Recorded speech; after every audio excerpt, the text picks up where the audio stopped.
records in deaths.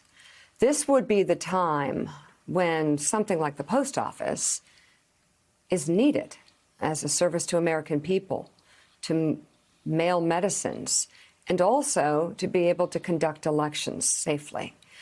Here's the president talking again about mail-in balloting. Chuck Schumer and Nancy Pelosi are holding the American people hostage over money for their radical left-wing agenda that the country doesn't want and won't accept.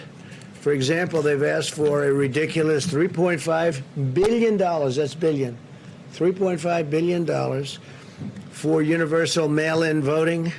So therefore, they don't have the money to do the universal mail-in voting. So therefore, they can't do it, I guess, right? Are they going to do it even though they don't have the money? They're asking for the $3.5 billion. They're asking for $25 billion for the post office so they can do this, I guess, and other things. They don't have it. They don't have the money to do the universal mail-in votes. It'll be the greatest rigged election in history. It'll be the greatest fraud ever perpetrated. Really? Republicans, I have warned you. Come on, guys. I was one of you. Gals. And then you stopped being conservative, so I left your party because it became the party of Donald Trump. But Republicans, I just, again, sometimes you really, you need to just stop and think about how far this crazy train has gone off the map, off of uncharted territory. Think about what you just heard there. And I'm talking to you all. I'm talking to my friends that I served with in the House, some of whom are now in the Senate.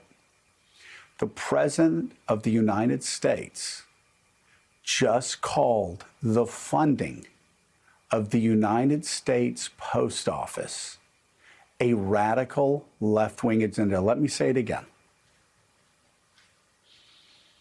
The president just called the institution that has allowed people to connect to each other throughout our entire lifetimes, that have allowed your children to send cards and my children to send cards to Santa Claus, that have allowed you to stay in touch with your parents, with your loved ones, and when your kids go off to college, to send packages. But letters to members of the military from letters, loved ones. Yeah, exactly. Packages to our men and women serving bravely across the globe. We're separated for months. And by the way, something that I saw firsthand when I was in Congress, the importance of those military men and women being able to mail their ballots back to the United States so those votes could be counted. That's been a part of the fabric of who we are as a nation. That has been one of the most important parts of our infrastructure through the years. And now because this former reality TV host, who was a Democrat who gave money to Kamala Harris several times, Hillary Clinton 8 times, Chuck Schumer, I think he threw a fundraiser for Chuck Schumer,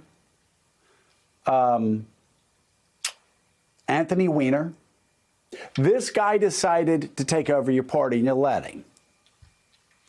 Now he's trashing the United States Post Office and calling it the funding of it, the saving of it, that his own negotiators agree with, that you agree with.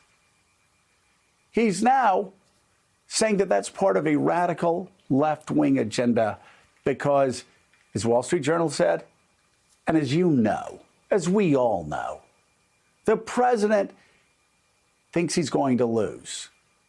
And so he's doing everything he can to undermine the election. He's doing everything he can to undermine your faith and everybody's faith in American democracy. You really, I get tired of asking. And you won't understand this probably until after he's gone and you're in the minority for a generation. But I'm actually doing this for your own good, and for the good of our country, because I think we need two strong political parties. I don't want left-wingers like the people who are running Oregon right now and letting Portland dissolve into a mess. I don't want left-wingers running this country, right? I want reasonable, rational people in charge again. You've got to speak out.